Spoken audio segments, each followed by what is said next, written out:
What's up, folks? This is Gray here, and today we're going to build some garden beds. Now, the thing that's going to be different about building these garden beds is we're not going to be using any power tools, we're not going to be using any hammers, we're not going to be using any nails. It's really simplistic in design, but it's going to be very effective. This is something that I've chosen in a route that I decided to go into, so I think I want to take you guys along this journey to see how I plan this out. For some of you folks out there that are thinking about doing raised garden beds, if you watched some of my garden videos in the past, you've seen I use a lot of grow bags, which will probably incorporate some of those into this as well because I love my grow bags. But anyways, we're going to go ahead and build these out. I'm going to show you the materials that we have and that we're using for this grow, and then show you how I'm going to be building it up and so on and so forth. So I think this should be a quite intriguing series in our new home, building these raised beds out here in the world of the suburbs in my city and in my town. Anyways, folks, let's go ahead and dive into this and let's see what the materials that we're going to be using for this. And at the end of this, I'm going to be answering some questions that I know some of you folks are going to be having to ask or curious about, and I'll answer those because I know what you're thinking. One quick real thing that I forgot to mention before we get into the materials is make sure if you're going to be doing this in a yard, you want to plan out a few things. You want to kind of plan out where your garden bed is going to be, but one huge big thing is knowing where the sun rises, where the sun peaks, and where the sun sets. So you know what part of your garden is getting how much sun, so you know where to plant your stuff out. Because once this is set up and once it's done, it's going to be a lot more harder to move your garden beds down. So especially if you're doing permanent ones, these are going to be semi-permanent, which I'm going to be able to talk about that here in a little bit. But the main thing is use a sun calculator, kind of get an idea. I'll throw like a picture up of the one that I'm using right here, and kind of give you guys an idea how I look at it and how my sun's going to work with my garden. All right, now let's get into the material. Okay, so for the bones of this garden bed, this raised garden bed, we got 4-foot 4x12s and 8-foot 4x12s. Those are going to be the outside of it, and these are going to be our supports, which is these bricks here. And I'll show you how they work. They're quite intriguing on how they work, but that's all I'm going to really need to build a 4-foot by 8-foot by 24-inch depth garden bed. Is this, and this. No power tools, no hammers, no nails, no nothing. Really simple. It's like almost like a puzzle, you can kind of say, and you can always add on to this thing. It's going to be really cool. I love experimenting in the garden and learning new things. To kind of give you guys an idea, some of the material that we're going to be using, let's go over here first, is we're going to be using some, basically it's a cedar cypress mulch blend. We're also going to be using some pine bark nuggets. That's so that this stuff breaks down and creates that material down there below. It also keeps bugs, weeds, and all the other stuff like that from growing in the bed. Now moving over here, get an idea, you can see that I have a lot of soil. Now there's other ways to do this a little bit more cheaply and effectively if you can get a dump truck for the soil, depending on where you live. And Miss Gray, can you get your can out of there? Thank you. Anyways, these are going to be on my soil bags. This is, for flower and vegetable gardens. I've used this in all my grow bags and I've had a lot of success with it if you watched any of my garden videos previously at the old home. All right, moving on, we also have some peat moss, some perlite, some compost and manure mix as well. That's going to consist of what we're doing for the two garden beds. All right, so first of all, I got my 2x12 here marked off with this right here, dead center. And then I'm going to take one of these bricks, slide that on, make sure it's dead center, and as you can see, this is going to hold this bed basically together. And then I'm going to add my second one to get my full 12 inches. As you can see, that's going to be part of the first wall that I'm doing right here. And then once you have this first one set up here, you're going to come down here and align the other, and then add your other brick onto here. Basically, you want to shore everything up nice and tight right there. As you can see, that goes all the way down there to where Lady Gray's hanging out.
All right, folks, so that you can see here now, I have a 8-foot by 4-foot by 24 inches deep garden bed. Now, you don't have to go this deep, but I plan on going this deep because of certain types of plants that I might grow. Let's say okra, the taproot likes to go long.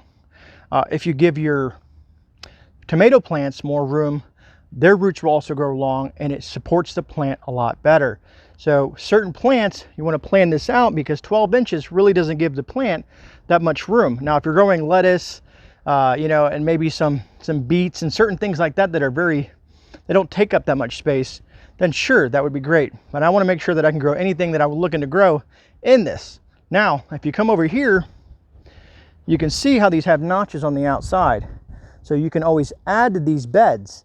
This is what I love about this system, is that you can add, go this way or that way. If you want to do a 2x2 over here, and then maybe do a, you know, let's say a 12-inch, let's say you want to grow your, you want to grow some lettuce or kale or something like that, and just do a 12-inch down here, come off, and maybe go 2 feet that way, and 8 foot that way, and come back around and just do a step type of system there, to kind of give you the ideas and the endless possibilities that you can do with this. Now, what I plan on doing is I'm also going to be building some trellises and all that stuff like that, but that's not going to be part of this video. That'll be in a different video. All right, so let's get to filling these garden beds and making the other one.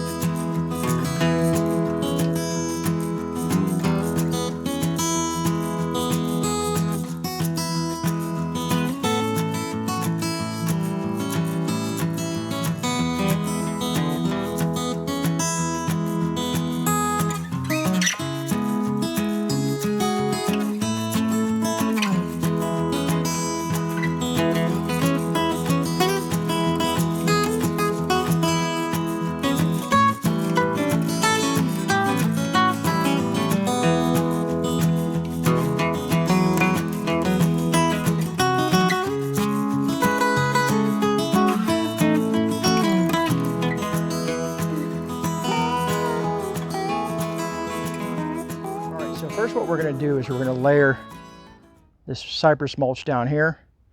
We're going to put a couple bags down of cypress mulch in here, which is going to kick down weeds, bugs, and all that stuff like that. So it's a cypress cedar mulch. You guys can do some more research, which I always employ all you guys to do so when this is something that works good for weeds and stuff like that. That's why you don't see me seeing any plastic in here.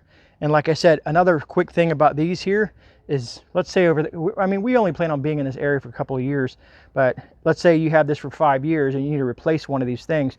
You can just literally pull this thing out because it's going to hold its shape once you have all your wood in there. Then after I do the couple things of cypress cedar mulch, sorry, and then I'm going to put the pine bark, and then I'm going to take 2 more bags of the cypress cedar mulch and cover it, and then we're going to start laying in some soil.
right, so now we have our foundation, and this will compost very well. Kind of gives that weed blocking, that bug repellent, that kind of stuff like that, because you want to start where the soil is. And like I said, I'm not using that weed barrier, that plastic, and this is going to help tremendously when it comes to, as this biodegrades or degrades pretty much and adds more nutrients to the soil, it'll work itself out. Now, if you want to save even more money on soil, what you can do is get small pieces of wood. If you have like brush laying around, cutting up some, small dead trees and you could throw that in here as well, because that'll eventually break down and add nutrients to the soil as well. But you want to make sure that it's dry. You don't want anything green, because that's going to pull moisture and it's going to take a lot longer to break down. Let's get into the soil now.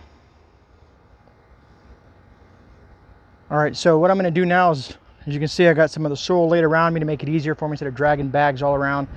But I'm going to put my first layer of soil down before we do our peat moss, our perlite, and manure mix, because I want the top of the soil, the highest part of the soil, to be nutrient dense and rich and very well aerated and able to retain moisture. Now all this is going to come together and make a nice bed for the vegetables that will be growing. So first I'm just going to lay this down as just your initial soil, and then we're going to end up mixing up some manure, peat moss, and some other soil for the top layer.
All right, so now that we got our base layers done, we're going to go ahead and dump the rest of the soil, the peat moss, and the compost and cow manure in there, and then we're going to mix it all up, and then we'll be pretty much done with the bed, and then we'll talk about it.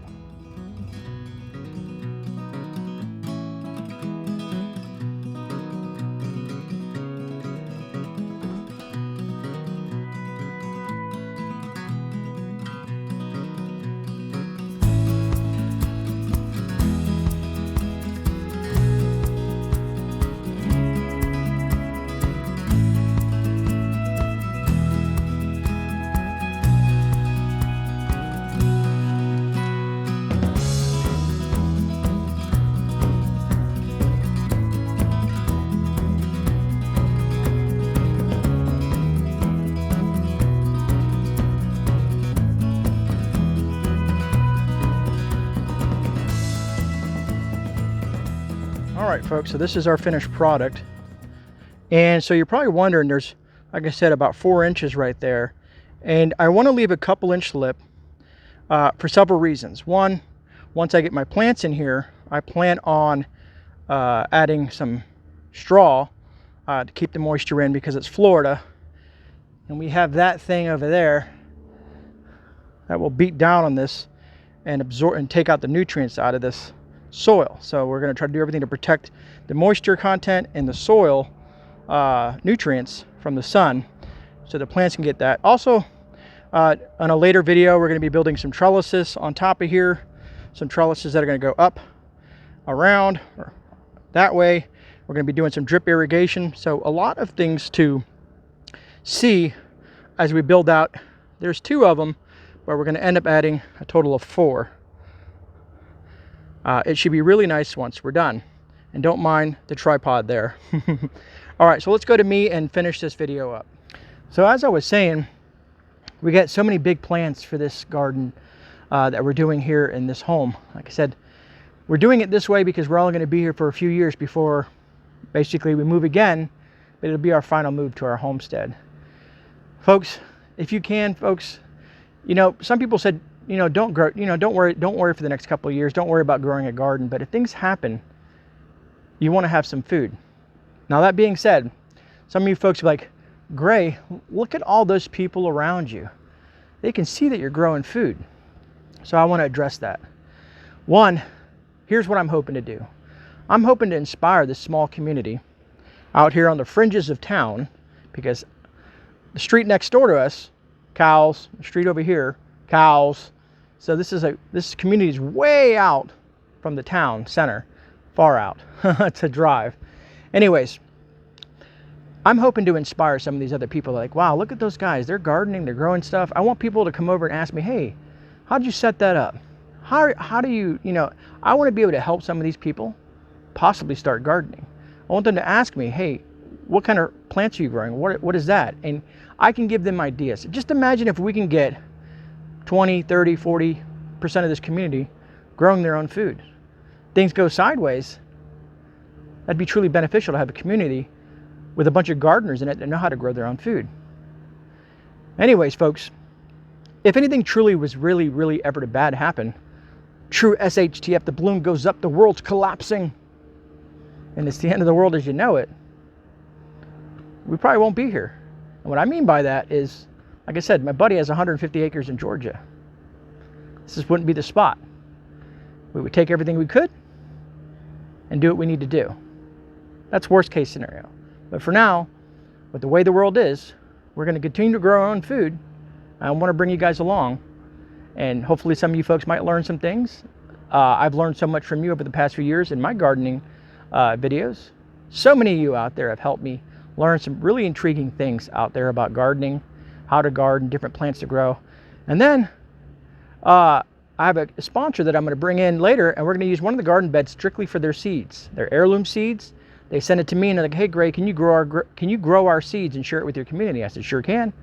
So we're going to see how their seeds do over this next growing season, as well as some of the things that I'm growing in this video. And then you'll see how my garden beds will evolve after this. So I know this is a really long video, and I appreciate everybody who stuck with me through the end.